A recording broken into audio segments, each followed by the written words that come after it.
Good morning childrens, welcome to my online class Hindi class. तो आज जिस विषय पे मैं बात करना चाहती हूँ वो है संज्ञा वाली शब्द। संज्ञा मतलब इसे हम इंग्लिश में नाउन कहते हैं। इसे हम नाम वाला शब्द भी कह सकते हैं। नाम वाला शब्द, संज्ञा वाली शब्द एक ही चीज़ है। ये संज्ञा वाली शब्द जो है इनका हमने यहाँ पे तीन तरह का हमने दिखाया है। यहाँ पे तीन तरह का हमने दिखाया है। एक है व्यक्तिवाचक, एक है जातिवाचक, एक है भाववाचक। व्यक्तिवाचक जिसे हम लोग इंग्लिश में कहते हैं प्रॉपर नाउन, जातिवाचक जिसे हम जिसे कहते हैं कॉमन नाउन, और भाववाचक जिसे हम कहते हैं एब्स्ट्रैक्ट नाउन। तीनों नाउन बगैर ग्रामर को जाने हुए या व्याकरण को जाने हुए हम कभी भी कोई शब्द को जोड़ नहीं पाते हैं सही तरह से। तो आज मैं ये जो संज्ञा का तीन तरह का हमने देखा है, तीन तरह का जो है श्रेणी है, अलग अलग श्रेणी में इसे हम अलग अलग जो चित्र है उससे बनाकर हम आपको दिखाएंगे। ठीक है, मैं यहाँ पे सचित्र दिखा रही हूँ। व्यक्तिवाचक, व्यक्तिवाचक में आपने देखा है कुछ नाम है जैसे सपना, योगी, डोली। अब देखिए ध्यान से नाम को, हिमालय। ठीक है, ये सब है आपका व्यक्तिवाचक। दूसरा है भाववाचक। भाव में क्या है? बुढ़ापा, बचपन भी हो सकता है, दुखी हो सकता है, सुखी हो सकता है, सर्दी हो सकती है, गर्मी हो सकती है, खुशी हो सकती है, दर्द हो सकता है। ये भाव से व्यक्त किया जाता है। यह है जातिवाचक, जैसे कुत्ता एक जाति हो गया, बिल्ली, घोड़ा, बच्चा, पेड़, पौधे, पक्षी, ये सब एक एक जाति। पक्षी में भी बहुत सारा नाम है जैसे तोता, मैना, ठीक है, कुक्कू, बहुत सारा नाम है। तो हो गया बहुत सारा जाति का नाम। तो स्टूडेंट्स, हमने आप लोगों को अभी चित्र के सहारे ये संज्ञा शब्द का कुछ परिचय करवाया।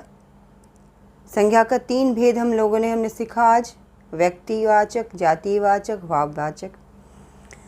और संज्ञा का मतलब हमने नाम वाला शब्द। इस नाम वाला क्योंकि नाम में बहुत कुछ आता है, तो इतना सारा तो याद करना बहुत ही कठिन हो जाता है। लेकिन हम लोग इसका कुछ तरीका है, जिस तरीके का हम अगर सीखते हैं तो उसमें आप लोगों को क्या होगा फ़ायदा कि ये जो है इसका अलग अलग आपको इतना सारा मतलब नहीं कर सकते आप। तो आप उस तरीके को सीख जाओगे तो आपको ये बहुत आसान होगा कि आप संज्ञा वाले शब्द को बहुत जल्दी जान लें। हमने कहा था कि हम कुछ तरीके सीखेंगे। जैसे संज्ञा में जो सबसे पहले जो आता है वो नाम वाला शब्द। नाम बहुत सारा होता है। जैसे सबसे पहले मैं दिखा रही हूँ आपको वस्तुओं के नाम, स्थानों के नाम, प्राणी के नाम, व्यक्तियों के नाम, भाव का नाम। ये सभी संज्ञा वाली शब्द है। ठीक है, सभी नाम है। तो यहाँ पे ये व्यक्ति, वस्तु, प्राणी सभी आपको आ गया संज्ञा वाली शब्द के व्यक्तिवाचक नाम में। कैसे हो गया? सबसे पहले वस्तुओं के नाम, उसमें आया थैला, अरहर मतलब दाल, मूंग मतलब दाल, चने का दाल, चीनी, चावल, पुस्तकें, अभ्यास करने वाली पुस्तिका, पेन, सब्जी, आलू, सीताफल, टिंडे, भिंडी, अदरक, टमाटर, बैंगन, फल, आम, केले, पपीते, घर। स्थानों के में अब देखिए 2 नंबर में ये भी नाम, सुब्रतो पार्क, बाजार, सब्जी मंडी। प्राणी के नाम बिल्ली, कुत्ता, गाय, भैंस भी हो सकता है। व्यक्तियों के नाम जैसे हम सबको हो गया, उसमें मानसी, माताजी, सुमन, चाचा जी। यहाँ पे आप देखिए मानसी किसी का नाम, माता जी, सुमन। देखिए यहाँ पे मानसी और सुमन किसी एक व्यक्ति का नाम, लेकिन माता जी और चाचा जी जो है ये एक रिश्ते का नाम होता है। ये रिश्ते से भी ये भी एक नाम ही बन गया। ठीक है। भाव का नाम गर्मी एक, क्योंकि हम लोगों का जो होता है गर्मी होता है, सर्दी होता है, ठीक है, बहुत सारे जो हम लोगों को जो सीज़न होता है, जो ऋतु होते हैं, ऋतुओं के नाम में गर्मी भी एक नाम आ गया। तो आप देख रहे हो ना कि नाम में भी इसका भी एक प्रकार है। इस प्रकार व्यक्तियों के नाम में आपको क्या आ गया? मानसी, सुमन, माताजी, चाचा जी। लेकिन देखिए चाचा जी मतलब चाचा जी कोई नाम नहीं है, एक रिश्ते का नाम है। ऋतुओं में आ गया गर्मी, सर्दी, बारिश, बहुत कुछ है।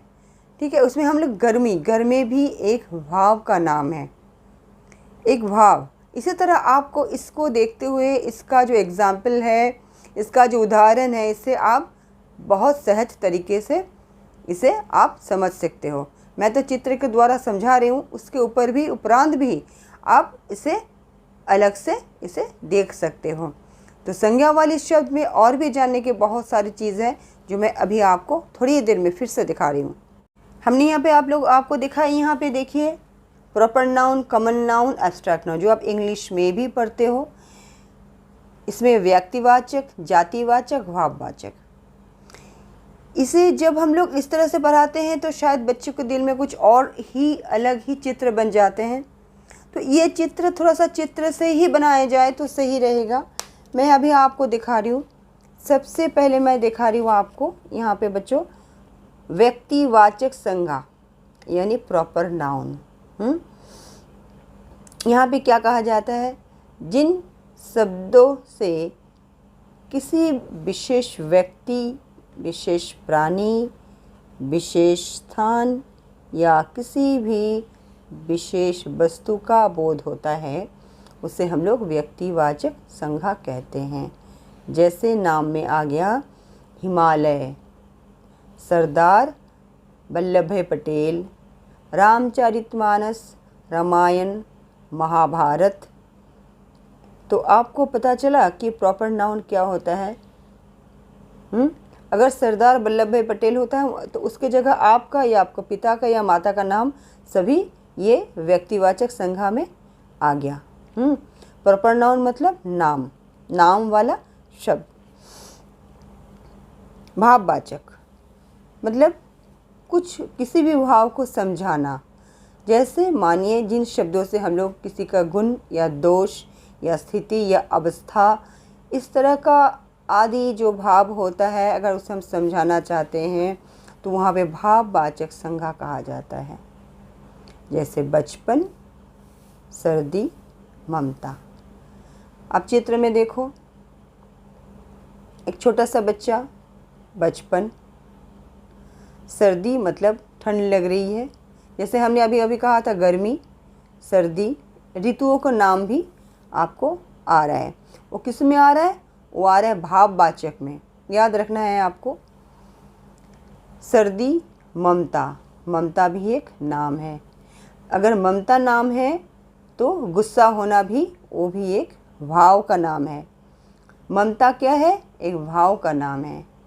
सर्दी क्या है? एक भाव का नाम है। बचपन एक अवस्था है, सर्दी भी एक अवस्था है। इसका भी एक अलग अलग भाववाचक नाम। मैं आपको चित्र इसलिए दिखा रही हूँ बार बार ताकि आपको देखकर आप समझ जाएं। तो उसके बाद देखिए भाववाचक संज्ञाएं जो है वो उसके साथ उसके बाद हमका आ रहा है जो वह जातिवाचक संज्ञा यानी कॉमन नाउन। जिन शब्दों से एक प्रकार के प्राणी का या एक प्रकार वस्तुओं का पता चलता है, उन शब्दों को जातिवाचक संज्ञा कहा जाता है। जैसे घोड़ा, अध्यापिका, घड़ी। ये सब क्या कहा जा रहा है? Common noun. कॉमन नाउन का मतलब क्या होता है? घोड़ा मतलब घोड़ा एक प्राणी का नाम आ गया, एक जाति का नाम। जैसे अगर हम घोड़े के जगह गाय देते हैं या बकरी देते हैं या बिल्ली देते हैं तो भी एक ही बात बनेगी। अध्यापिका का जगह यहाँ पे अध्यापिका को दिखाया जा रहा है, घड़ी को दिखाई जा रही है, यहाँ पे एक घोड़ा को दिखाया जा रहा है। घोड़े के जगह हम लोग यहाँ पे बिल्ली, कुत्ता कुछ भी दे सकते हैं। अध्यापिका, इनके जगह अगर हम इसे देते हैं डॉक्टर तो भी चलेगा, अगर हम देते हैं नर्तकी तो भी चलेगा। यहाँ पे है घड़ी, घड़ी की जगह आप कोई भी और वस्तु को डालें जैसे टेलीविज़न, ठीक है।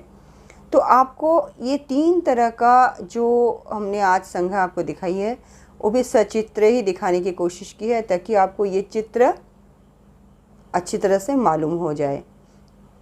तो बच्चों आज मैं ये 3 ही दिखा रही हूँ क्योंकि ये कक्षा 1 और कक्षा 2 के लिए रहा है।